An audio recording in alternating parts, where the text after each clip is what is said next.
Sir Abhay Chautala ये कहते हैं कि दो बेचारे राजस्थान में गए थे, उनकी चाबी खोकर आ गए, ना उनका खाता खुला ना आगे खुलने वाला है हरियाणा। मैं ना तो जिस समय इंडियन नेशनल लोकदल से बाहर निकाला था तब हम हारे थे, ना आज हारे।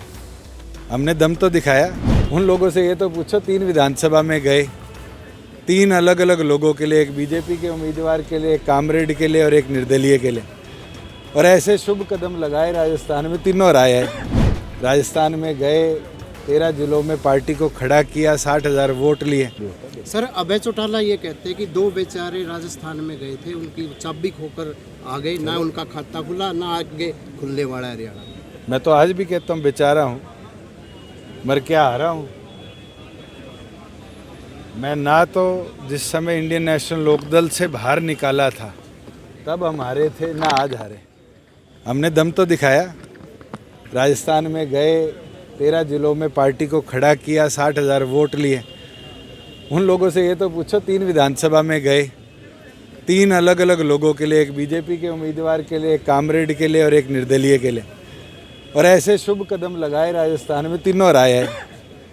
तो बेचारे तो 3 आरणीय हैं, मैं नहीं हूँ जिनके लिए वो प्रचार में। 2024 को लेकर तैयारियां कैसी? लोकसभा चुनाव आपको लगता है कि इसका असर आने वाले चुनाव में देखने को राजस्थान के चुनाव किस तरह रहे, और ख़ास तौर पर जो हरियाणा के एडजॉइनिंग सीट्स के नतीजे हैं उनको आंकने की ज़रूरत है। मुझे नहीं लगता कि उदयपुर, जोधपुर, जैसलमेर, बाड़मेर, उन सीटों का इम्पैक्ट यहाँ पड़ेगा, मगर जिस तरह से स्कैटर्ड जनमत आया है, भरतपुर से लेके जो हमारे पलवल को छूती है, और संगरिया जो हमारे सिरसा जिले को टच करती है, मुझे लगता है इन 30-32 सीटों को एनालाइज करने की जरूरत है। 2024 को लेकर जेजेपी की क्या स्ट्रेटेजी? पूरी तौर पर तैयारी है। 5 लोकसभा क्षेत्रों के अंदर पार्टी ने अपनी रैली करी है, और 24 दिसंबर को करनाल लोकसभा की रैली रहेगी, और उसके आगे बची 4 लोकसभा को भी हम जल्द कवर करेंगे। रणजीत सिंह कहते हैं कि जिस हिसाब से ये परिणाम आए हैं, जिस हिसाब से फाइट्स देखने को मिली, उसमें नेशनल पार्टीज ही रह जाएंगी, रीजनल पार्टीज का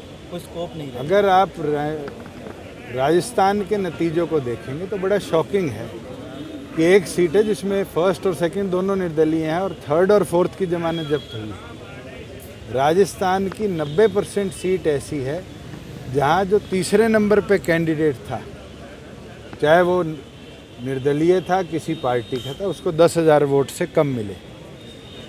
अधिकतम ऐसी सीट्स रही हैं, चाहे हमारे यहाँ राजगढ़ की सीट है, बसपा जीती।